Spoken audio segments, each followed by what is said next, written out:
sur le calvaire, je viens à toi. Roc séculaire, frappé pour nous. Sur le calvaire, je viens à toi. Ô purifie, lave Seigneur, et sanctifie mon pauvre cœur. Ma main tremblante ne t'offre rien. Ta croix sanglante est mon seul bien. Roc séculaire, frappé pour nous sur le chemin. Je viens à toi, roc séculaire, oh, frappé pour nous. Sur le calvaire, je viens à toi. Dans la détresse, sois mon berger, ma forteresse dans le danger. Que chaque jour, mon cœur demeure et ton amour, Jésus mon roi. Roc séculaire, oh, frappé pour nous. C'est le calvaire, je vis à toi. Roc séculaire,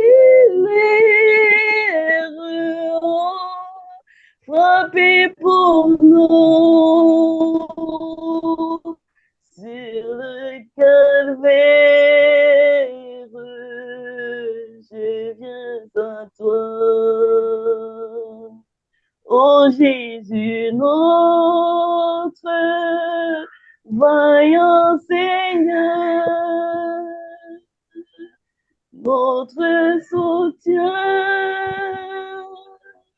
notre roi, roc séculaire, oh, frappé pour nous. Sur le calvaire, je viens à toi. Amen. Amen. Gloire à Jésus. Amen, amen, amen, amen. Merci, mes bien-aimés. Nous allons commencer notre partage. Merci, la sœur Élise. Que le Seigneur soit béni et fortifie. Merci. Nous allons prier, mes bien-aimés, avant de commencer. Incomparable Père, nous te remercions, toi qui fortifies tes enfants. Merci infiniment, Seigneur Jésus, car tu es avec nous, tu protèges tes enfants, tu nous gardes, Père éternel, devant toutes sortes de présences maléfiques. Sois avec nous encore et toujours, Père, que le règne et la puissance, la gloire, les louanges reviennent à toi seul, Jésus-Christ l'incomparable, à perpétuité. Amen. Merci, mes bien-aimés, d'être là. Nous donnons la parole à notre frère, le frère Guy Philippe. Merci. Amen. Frères et sœurs dans le Seigneur, je vous salue dans le nom tout-puissant du Seigneur Jésus. Et je vous remercie également pour votre présence ce soir, parce que vous êtes dans l'église de Christ. Vous êtes dans la maison de votre Dieu. Et en ce soir, je remercie également tous les frères et sœurs pour le témoignage ils ont posté dans le GEC concernant notre sœur. Alors, en ce soir, nous allons parler sur un thème dont j'ai appelé ce thème l'habillement du chrétien. Il est indispensable pour nous de parler de l'habillement d'un chrétien et d'une chrétienne.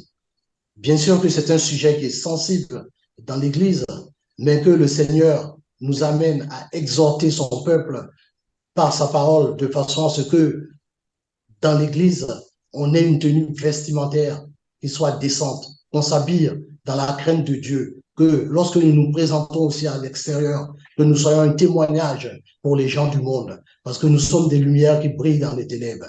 Et quand une lumière brille dans les ténèbres, automatiquement, ceux qui sont dans les ténèbres, eux, ils remarquent automatiquement la lumière. Ils remarquent la lumière. Donc, ton habillement, mon frère, ton habillement, ma sœur, reflète Christ, que Christ est en toi. Reflète également ton appartenance à l'Église. De ce fait, je vais demander à mon frère Jean-Marie, si tu peux, mon frère Jean-Marie, m'aider dans la lecture, s'il te plaît. Oui, mon frère. Merci, mon frère. Donc, nous savons que nous faisons partie d'un corps dont Christ est la tête et nous sommes les membres.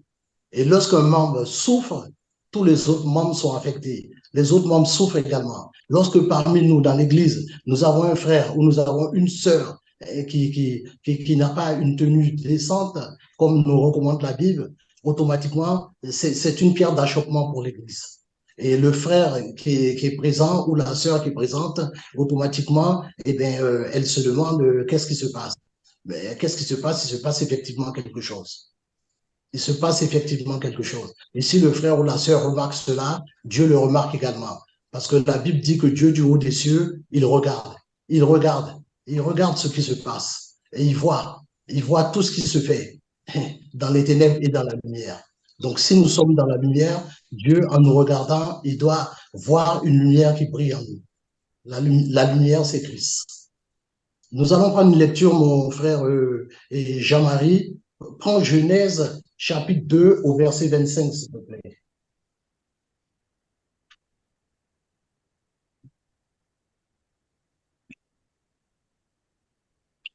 Genèse 2, verset 25. La Bible déclare: L'homme et sa femme étaient tous deux nus. Ils n'en avaient point honte. Oui, l'homme et sa femme, au moment de la création, lorsqu'ils étaient dans le jardin, ils étaient tous les deux nus. Mais ils ne savaient pas qu'ils étaient nus. Ils n'avaient pas honte. Pourquoi? Parce qu'ils étaient revêtus de la gloire de Dieu. Ils ne s'apercevaient pas de leur nudité jusqu'à ce qu'ils ont péché contre Dieu. Ils ont désobéi à Dieu. Nous allons prendre aussi Genèse chapitre 3, mon frère Jean-Marie, du verset 8 au verset 10, s'il te plaît. 8 à 10. Genèse 3, verset 8 à 10. La Bible déclare: Alors ils entendirent la voix de l'Éternel Dieu qui parcourait le jardin vers le soir, et l'homme et sa femme se cachèrent loin de la face de l'Éternel Dieu, au milieu des arbres du jardin. L'Éternel Dieu appela l'homme et lui dit: Où es-tu? Il répondit: J'ai entendu ta voix dans le jardin et j'ai eu peur, parce que je suis nu et je me suis caché. Amen. Au travers de ce texte, il y a certaines expressions, certains mots qui doivent attirer notre attention. Ici, quand nous regardons au verset 8, il est écrit: Alors ils entendirent la voix de l'Éternel Dieu qui parcourait le jardin. Comme je viens de dire tout à l'heure, Dieu, dans le ciel, le Seigneur Jésus observe. Il regarde. C'est Dieu parcourt toute la terre. Au verset 11, il est dit, au verset 9, pardon, il est dit: Mais l'Éternel Dieu appela l'homme et lui dit: Où es-tu? Et l'homme répondit: J'ai entendu ta voix dans le jardin et j'ai eu peur parce que je suis nu et je me suis caché. Donc, ici, l'homme, Adam il a entendu la voix de Dieu, Dieu qui lui parlait, et il a été se cacher. Il y a une cause pourquoi il a été pour se cacher. Il a été pour se cacher parce qu'il était nu. Il avait désobéi à Dieu avec sa femme Ève. Ils ont été se cacher. Donc ici, on parle, ce qui va retenir notre attention, c'est la nudité et le fait de se cacher. Quand on n'est pas caché, on est exposé. Automatiquement, on est exposé. Ce qui veut dire que lorsque nous sommes habillés, soit nous sommes cachés, je parle de la nudité, notre nudité est cachée, puisqu'ils se sont cachés parce qu'ils étaient nus, ou notre nudité est exposée. Et si elle est exposée automatiquement, elle attire des regards sur nous. Le monde nous observe. Les yeux du monde sont sur nous. Et l'habit que nous revêtons témoigne de la vie intérieure que nous avons, la couverture intérieure que nous avons, parce que cet habit, c'est une couverture, mais de la couverture extérieure aussi. La mode est apparue dans le monde. Ne vous en faites pas, Jésus savait que la mode allait apparaître. Il n'y a rien de nouveau sous le soleil. Il le savait. Il le savait. Dieu le savait très bien. Et Dieu a préservé son peuple de la nudité. Il ne voulait pas que ses enfants soient nus. Et pour cela, nous allons prendre deux exemples. Nous allons prendre un exemple d'abord qui nous parle des sacrificateurs, les Lévites, dont Dieu avait choisi, cette tribu que Dieu avait choisi pour le service. Et Dieu avait donné des ordres pour leur préparer des vêtements pour couvrir leur nudité, parce que Dieu ne voulait pas qu'ils soient nus. Prenez Exode, mon frère, Exode chapitre 28, versets 2 et 39 à 42, s'il te plaît. Exode 28, verset 2.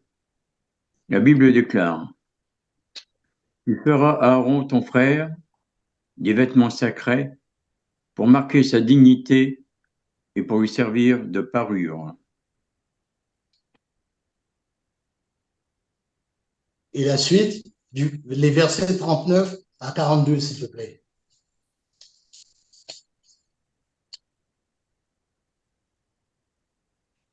Versets 39 à 42.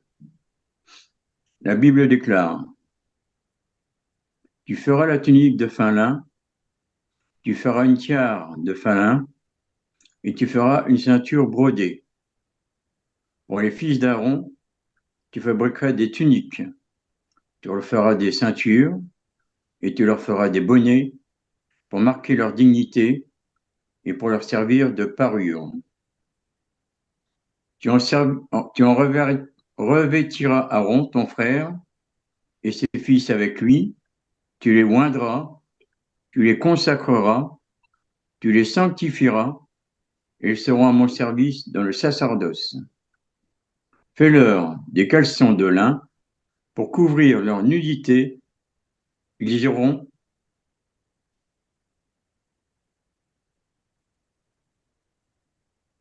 excuse-moi, là j'ai perdu.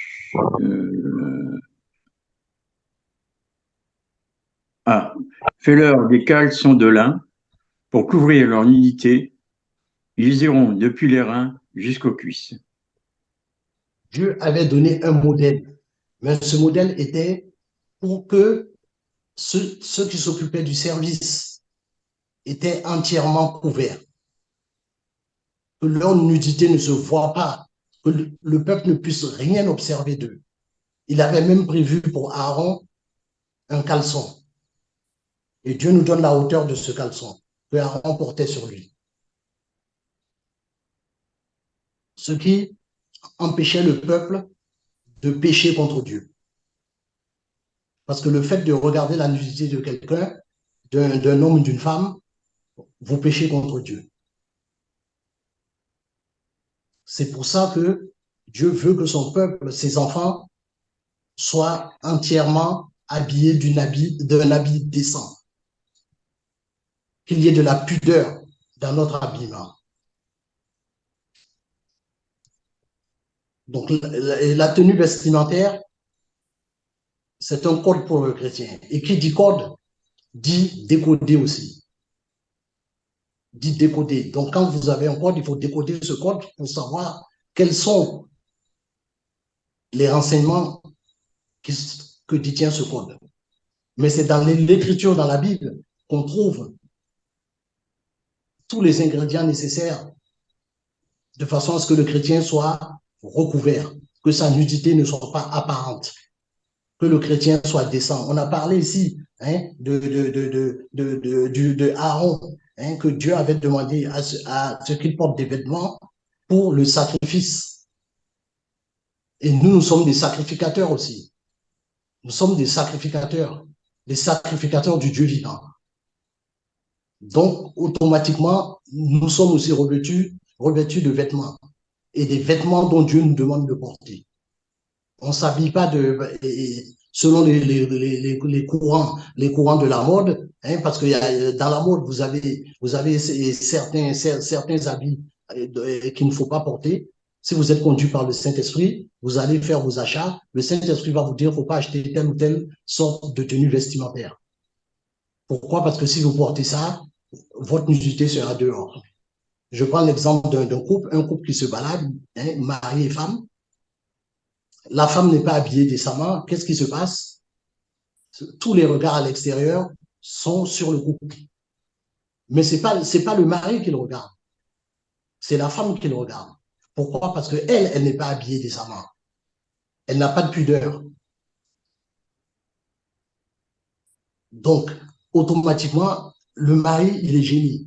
Mais c'est la faute du mari aussi, parce qu'avant de partir, il aurait dû ou de dire à sa femme de ne pas s'habiller de cette manière. Il aurait évité ce genre de PLPC. Nous allons lire un autre verset, mon frère, un verset si tu peux le prendre, s'il te plaît, dans Isaïe chapitre 3, verset 16 à 26. Nous n'allons pas le lire entièrement. Isaïe chapitre 3.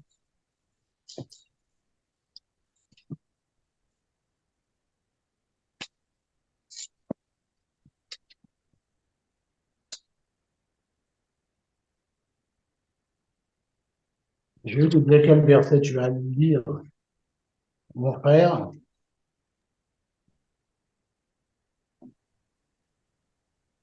J'ai dit Isaïe chapitre 3. Donc, dans Isaïe chapitre 3, mon frère, tu as trouvé? Oui, non, oui, j'attends le verset. Voilà. Je vais te donner le verset. Ici, si tu peux lire, s'il te plaît, à partir du verset 16, s'il te plaît. Le verset 16 et le verset 17. Ces deux versets, s'il te plaît.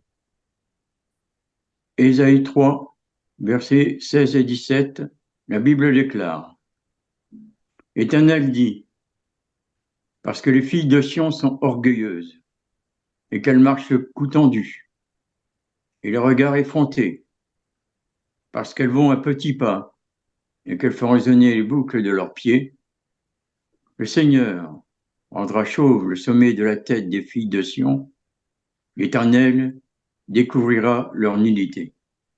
Voilà. L'Éternel découvrira leur nudité. Ici, on a un exemple. Un exemple, ce sont des femmes, deux sœurs, des filles de Sion, qui n'étaient pas habillées décemment, comme la Bible demande. Elles étaient habillées d'une façon non seulement à attirer les regards sur elles, mais aussi d'une façon à ce qu'elles soient convoitées par d'autres personnes. Et cela ne plaisait pas à Dieu. C'est pour ça que les sœurs d'aujourd'hui doivent s'habiller correctement, comme il faut, comme la Bible le recommande. Mon frère Jean-Marie, je te dis 1 Timothée, chapitre 2, Oh, verset excuse-moi. 8 à 10, s'il te plaît.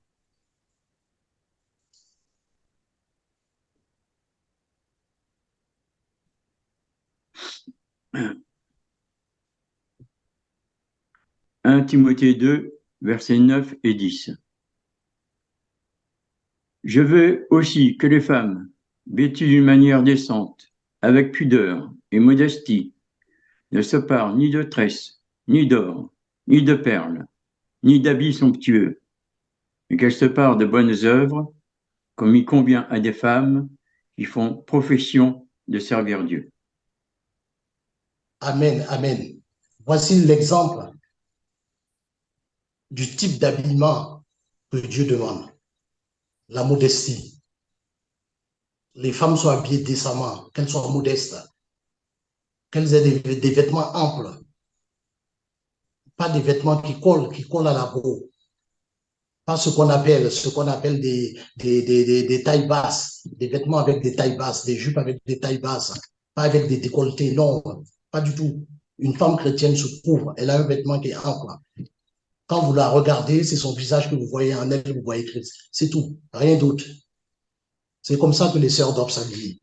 Elles doivent pas s'habiller avec un vêtement aussi dont le haut aussi est trop court, un vêtement dont les traces de son sous-vêtement apparaissent. Non, elle doit être entièrement cachée. On ne doit rien voir, rien du tout. C'est comme ça qu'il faut que les sœurs s'habillent. L'apôtre Paul aussi nous en parle aussi. L'apôtre Pierre nous en parle dans 1 Pierre, chapitre 3, versets 1 à 6. S'il te plaît, si tu peux lire mon frère Jean-Marie. 1 Pierre 3, versets 1 à 6. Femmes, soyez de même soumises à vos maris, afin que si quelqu'un n'obéisse point à la parole, il soit gagné sans parole par la conduite de leurs femmes. En voyant votre manière de vivre chaste et réservée, ayez non cette parure extérieure qui consiste dans les cheveux tressés, les ornements d'or ou les habits qu'on revêt, mais la parure intérieure est cachée dans le cœur, la pureté incorruptible d'un esprit doux et paisible qui est d'un grand prix devant Dieu. Ainsi se paraît autrefois les saintes femmes qui espéraient en Dieu, soumises à leur mari, comme Sarah qui obéissait à Abraham et l'appelait son Seigneur. C'est d'elle que vous êtes devenus des filles, faisant ce qui est bien, sans vous laisser troubler par aucune crainte. Voilà ce que l'apôtre Pierre nous demande. Et l'apôtre Pierre demande à nos sœurs.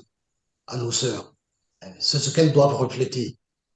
Elles doivent être comme Sarah. C'est comme ça que Sarah s'habillait. C'est comme ça que les autres femmes s'habillaient. Marie s'habillait ainsi. Les autres femmes qui étaient avec Jésus, qui suivaient Jésus, elles étaient aussi habillées décemment. Nos sœurs, c'est comme ça. Elles doivent avoir rien d'extravagant, rien qui attire les regards, ne pas acheter ce que j'appelle moi,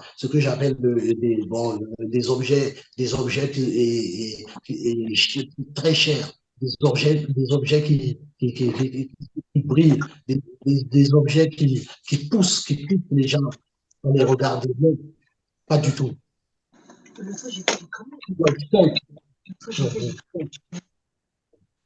Parce qu'il y a aussi des vêtements qui sont à la mode, mais des vêtements qui sont bien, des vêtements qui sont jolis, auxquels une sœur peut porter. À partir du moment où ce que vous achetez est conforme à la loi de votre Dieu, ben vous pouvez le porter. Il n'y a aucun problème. C'est pareil pour les frères. Les vêtements qui collent à la peau, les vêtements, je vais appeler ça les vêtements moulants. Un frère qui va se présenter, qui va marcher dans la rue, parce que bon, il appelle la musculation, il a un tatouage, et puis il se balade dans la rue avec un débardeur auquel on voit son tatouage, un vêtement moulant sur lui. Non, un chrétien ne s'habille pas comme ça. Ça, c'est un païen qui s'habille comme ça. Et l'apôtre Jean nous a dit, n'aimez pas le monde, ni les choses qui sont dans le monde. Donc, si vous n'arrivez pas à faire la différence entre les choses qui sont dans le monde, vous achetez ça, c'est qu'il y a un problème. Vous n'êtes pas encore brisé comme il le faut. Il faut vous laisser briser par le Seigneur.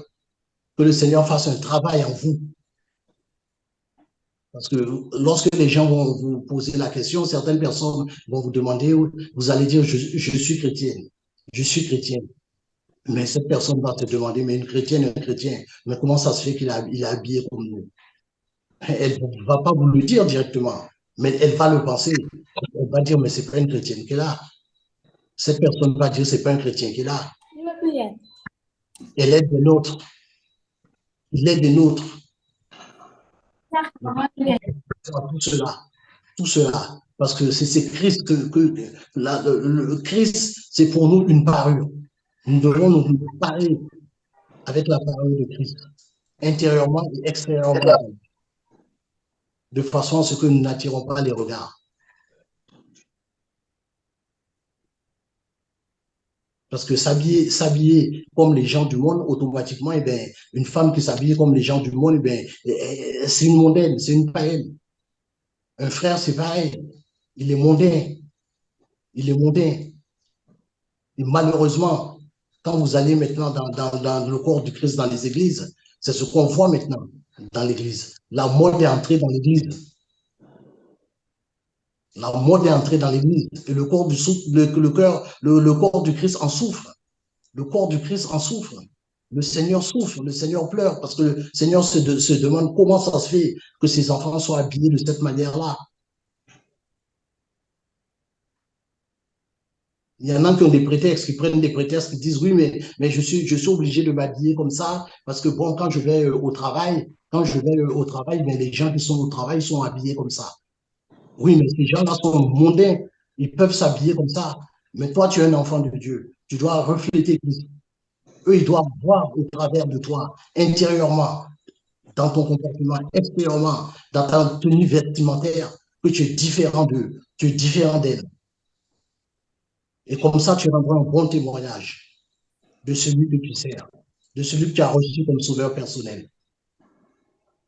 Parce que le sang de Jésus nous a lavé non seulement effacé nos péchés, mais il nous a lavé de toute souillure du monde. Avec ces choses-là, eh bien, nous nous souillons encore davantage. Donc faisons attention, que nous ayons de la rigueur, frères et sœurs, dans l'habillement que nous portons, car le Seigneur nous observe. On va lire un verset, mon frère Jean-Marie, qui se trouve dans Galates, chapitre 6, au verset 7, s'il te plaît, frère.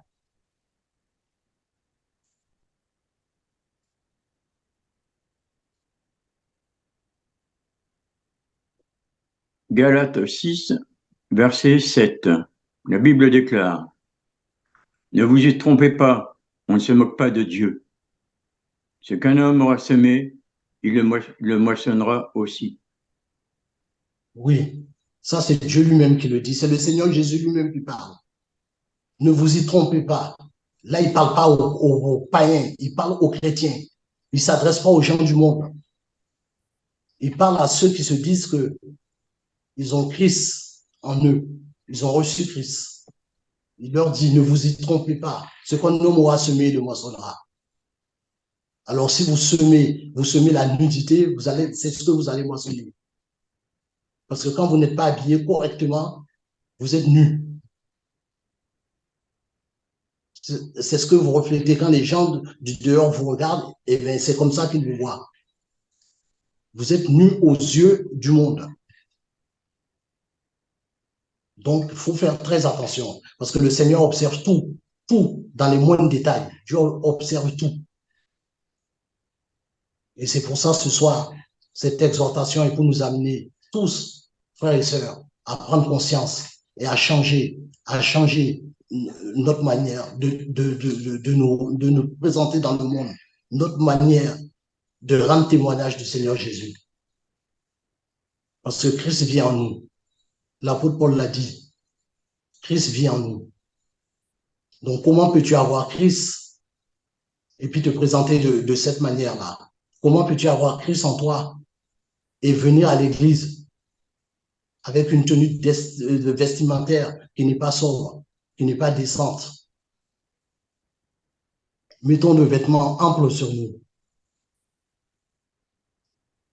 Et comme ça, le Seigneur sera content. Et puis, nous n'allons pas servir aussi de pierre d'achoppement pour les autres, pour le frère, pour la sœur. Ayons la crainte de Dieu. Et pour terminer, frères et sœurs, pour terminer, mon frère Jean-Marie, nous allons lire un verset dans 1 Jean chapitre 3. Mais je vais te demander, s'il te plaît, mon frère, de t'arrêter juste à la deuxième phrase de ce verset, s'il te plaît. 1 Jean chapitre 3. Quel verset? J'ai dit 1 Jean au chapitre 3 et au deuxième, la deuxième partie et du verset premier, s'il te plaît.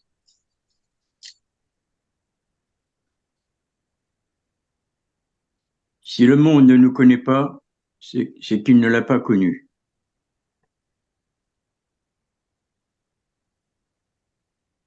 Est-ce que c'est bien ça, mon frère? 1 Jean au chapitre 3, je t'ai dit, et au verset premier. 1 Jean chapitre 3, verset premier. S'il te plaît, mon frère. Voyez quel amour le Père nous a témoigné pour que nous soyons appelés enfants de Dieu, et nous le sommes. Point. Tu peux t'arrêter là, s'il te plaît, mon frère. Oui, voyez de quel amour le Seigneur Jésus nous a aimés, jusqu'à l'amour de la croix, afin que nous soyons appelés enfants de Dieu. Afin que nous soyons appelés enfants de Dieu. Pas enfants du monde, parce qu'il y a des enfants du monde et des enfants de Dieu. Donc, soit vous êtes dans un camp ou dans l'autre camp. Soit vous êtes dans le monde, ou soit vous marchez avec Jésus. Soit vous suivez les choses de ce monde, ou soit vous suivez ce que Jésus vous demande. Et si, effectivement, vous êtes né de nouveau, vous avez accepté Christ, eh bien, vous allez marcher par amour pour Jésus. Et cet amour consiste à quoi? Cet amour consiste à respecter les commandements de Dieu. En tout, même dans la tenue vestimentaire. Nous allons finir là, mes frères et sœurs, nous allons prier. Seigneur Jésus, je te remercie, je te loue, je te bénis, je te rends grâce, Seigneur. Seigneur, merci pour cette exhortation, parce que nous en avons besoin, Seigneur Jésus. Parce qu'au milieu de nous, il y en a qui sont faibles, Seigneur. Il y en a, Seigneur Jésus-Christ, qui ont besoin encore du brisement, qui ont besoin, Seigneur, que tu les visites, Seigneur. Alors, Seigneur Jésus, tu es le divin potier, Seigneur. Nous sommes des vases et nous voulons, Seigneur Jésus, que tu puisses, Seigneur, nous façonner de façon à ce que nous te ressemblons. Car toi, tu nous as aimés, Seigneur. Tu nous as aimés, Seigneur Jésus, jusqu'à la mort de la croix. Et nous voulons refléter, oh Jésus, ton amour. Nous voulons refléter ta personne. Nous voulons être un témoignage dans le monde, Seigneur Jésus. Nous voulons, Seigneur Jésus-Christ, que en tout ce que nous faisons, que Christ soit vu en nous. Béni soit ton Saint-Nom, Père. Au nom de Jésus, j'ai prié. Amen.